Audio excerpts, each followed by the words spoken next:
Bonjour à toutes et à tous et bienvenue dans cette nouvelle vidéo. Comme vous l'avez sûrement vu en titre, aujourd'hui on est reparti pour un 5 minutes Lightroom Challenge.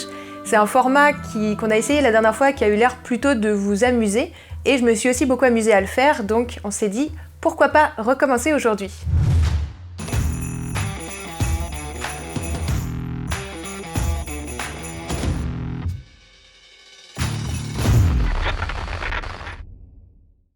Donc juste un petit rappel, je retouche une photo qui n'est pas de moi encore cette fois. C'est une photo de Cédric qu'il a pris lors de ses vacances il y a 2 semaines, un truc comme ça, en Bavière, en Allemagne. Il neigeait déjà là-bas et franchement ces photos sont vraiment chouettes.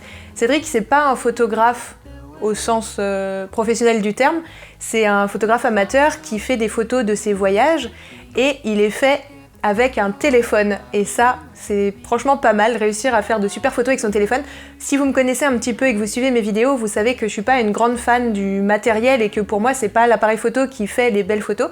Et là clairement du coup c'est une preuve parce qu'il fait des très belles photos avec son téléphone. Et petit disclaimer aussi, donc ces vidéos c'est pas du tout le but de vous faire un tutoriel, c'est pas le but de vous apprendre à faire des photos. D'autant plus que je retouche la photo de quelqu'un d'autre, donc c'est pas du tout en mode regardez comment moi je fais, c'est super. Non, c'est vraiment plus pour le fun, pour vous faire participer un petit peu à la chaîne, et puis aussi parce que là par exemple, notamment c'est une photo de paysage, et c'est vrai que moi je fais très peu de photos de paysage parce que je me trouve pas très douée pour ça, donc je retouche très peu de photos de paysage aussi, et là je me suis dit que ça pourrait être assez intéressant peut-être pour vous parce que ça vous donnera peut-être des idées de trucs à faire sur vos photos et c'est intéressant aussi pour moi parce que ça me pousse à essayer des choses que je n'aurais pas forcément fait de moi-même donc voilà, c'est plutôt fun. Allez, c'est parti, on va voir si je m'en sors. Top, c'est parti. Alors déjà avant toute chose, je tiens quand même à rappeler que cette photo est vraiment extrêmement jolie. Du coup j'ai très peur de ce que je vais faire avec. Première chose que je vais voir, c'est au niveau de la balance des blancs. Je suis assez mitigée en fait sur cette photo parce que j'aime bien le côté bleuté et très froid de l'image, mais en même temps il y a le soleil ici. Et je me dis que quelque chose qui tire vers le jaune orangé pour le soleil, ça peut être super classe.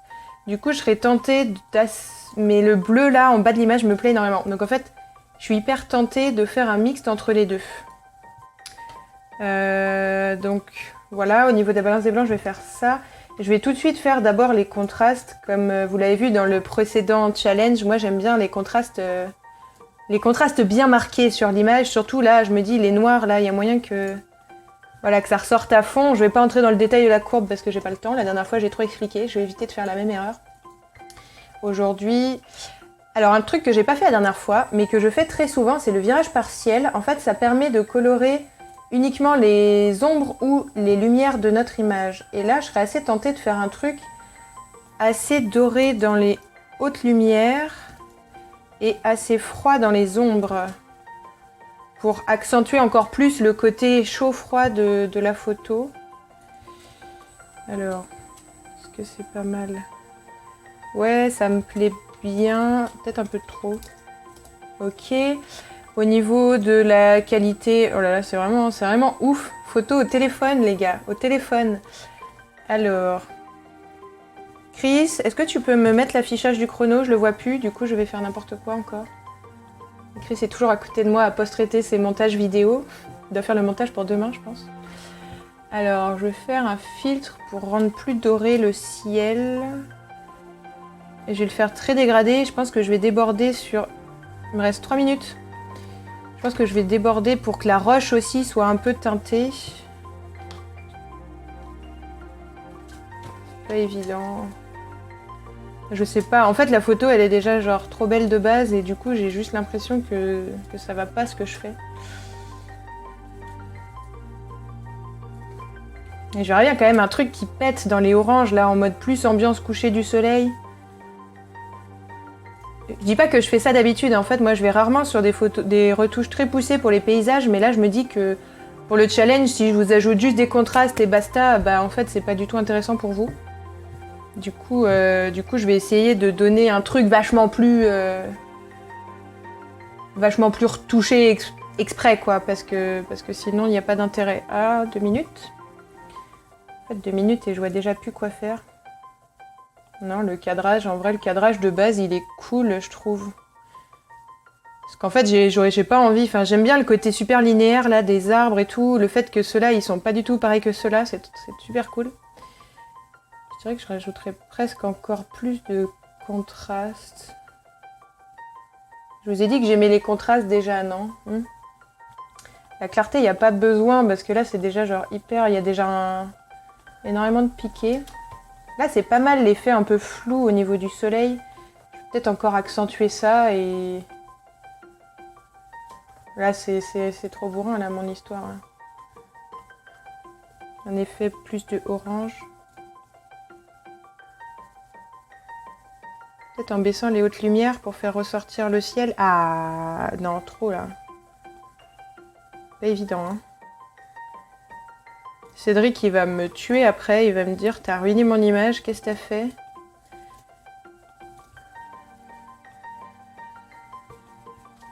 Bon, là, j'abuse beaucoup trop, mais c'est juste... Je vais toujours dans les extrêmes quand je fais mes réglages et après je diminue, c'est juste pour voir l'influence un peu de ce que je fais ou pas. Là, en fait, je me dis... Ah oui, juste une petite explication sur ce que je fais, j'ai 40 secondes. C'est en fait, j'ai Si vous regardez le cercle chromatique, le jaune et le bleu, c'est des couleurs complémentaires et du coup, elles vont bien ensemble. Et en fait, c'est ce que j'ai voulu donner un peu avec cette image-là. J'ai voulu jouer sur le côté bleu et orangé pour... Bah justement, cette dualité que je trouvais plutôt cool. Je pense que je vais encore plus oranger les jaunes. Chris qui est en train de me stresser, en train de me montrer le chrono en mode t'as plus le temps. Ouais, fais l'innocent, je te vois du coin de l'œil là. Voilà, je pense que je vais pas tellement pouvoir faire grand chose de plus, surtout d'intéressant à vous montrer pour cette retouche là. On est déjà pas trop mal. Voilà. J'ai été prise au dépourvu avec cette photo, je savais pas quoi faire du tout dessus. Ça y est, fini. Bon bah voilà. Petit avant-après quand même pour vous montrer. Voilà. Voilà ce que j'ai fait de cette photo. En fait, j'ai juste pas grand chose à dire parce que je savais pas trop quoi faire avec cette photo pour être honnête. Déjà, il y a un truc que je tiens à souligner, c'est les paysages. Moi, je suis pas très douée en paysage parce que justement... Je trouve que le paysage, il est tellement beau et mes photos, souvent, je suis assez déçue et j'ai du mal à retranscrire un peu le côté magique du paysage que moi, j'ai vu le jour J. Mais je sais que j'ai déjà vu des photos un petit peu dans ce style-là avec justement l'effet coucher de soleil qui avait été accentué et le côté bleu et jaune, voilà, qui marche tout le temps bien, qui donne un côté un peu Seigneur des Anneaux, cinéma, tout ça. Teal and Orange, dit Chris à côté de moi, pour les anglophones, avec mon accent magnifique. Mais c'est vrai que c'est quelque chose qui est très très fait au cinéma et je trouve ça très joli, notamment sur les paysages. Donc là, j'ai voulu tenter un truc comme ça, que je ne fais jamais d'habitude, sur cette photo-là, parce que pourquoi pas. Et donc voilà le résultat en 5 minutes.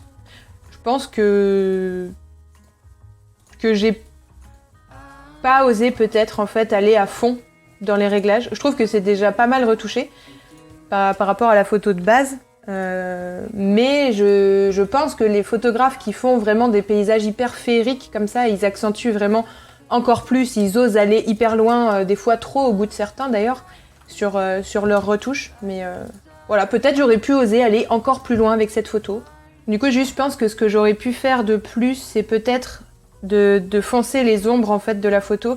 Et comme ça, en fait, ça accentue encore plus l'effet, enfin ça contraste encore plus avec le blanc et le blanc de la brume notamment ici, qui je trouve ressort encore un petit peu plus, voilà, avec plus d'ombre. J'ai pas osé, je sais que j'ai tendance à mettre trop de noir dans mes images. Je me suis dit que j'allais me calmer là-dessus, mais là peut-être que ça aurait valu le coup. Voilà, peut-être, je ne sais pas. Voilà. En tout cas, c'était assez rigolo. Avant de finir cette vidéo, j'ai envie de vous montrer quand même une autre photo que Cédric m'a envoyée. Hop. Il a aussi fait cette photo-là pendant ses vacances. Donc celle-là, c'est une photo qu'il a lui-même retouchée. Il a déjà, voilà, il a fait son traitement dessus. Il me l'a vraiment juste envoyée pour le plaisir des yeux, comme on dit. Et je tenais à vous la montrer parce que je la trouve extrêmement chouette. Donc voilà, merci à toutes et à tous d'avoir regardé cette vidéo. J'espère que Cédric, tu ne m'en voudras pas trop pour ce que j'ai fait de ta photo. Le but était justement de changer un peu de mes habitudes de retouche et d'essayer d'aller dans un truc assez marqué pour l'intérêt de la vidéo, mais en 5 minutes, j'ai pas trop eu le temps de faire dans la subtilité et la finesse. Donc j'espère quand même que cette petite vidéo vous aura plu, que ça vous aura peut-être donné des petites idées. Donc comme la dernière fois, s'il y a quelque chose que j'ai fait durant cette retouche que je n'ai pas expliqué parce que je n'ai pas le temps en 5 minutes, n'est-ce pas? Du coup, n'hésitez pas à me dire en commentaire, à me poser vos questions et à me dire, bah s'il te plaît, ce serait cool un tuto pour que tu détailles un peu plus tel ou tel réglage que tu as abordé dans cette vidéo-là.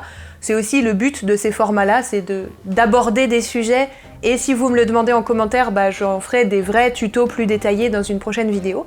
Donc voilà, n'hésitez pas aussi à me dire en commentaire si vous auriez eu d'autres idées pour cette photo, parce qu'on peut toujours avoir des milliards d'idées pour la même photo, donc ça peut être intéressant de voir comment vous auriez pu aborder ce sujet-là. Et voilà, n'hésitez pas, si vous avez envie de m'envoyer votre photo, et ben vous pouvez toujours le faire, vous m'envoyez un Smash ou un WeTransfer via notre page Facebook Bubbly Deer Studio, comme ça je récupérerai la photo dans une qualité OK pour être post-traitée sous Lightroom, et puis peut-être que j'en ferai un autre 5 minute challenge une prochaine fois. Allez, à demain et bonne photo à toutes et à tous!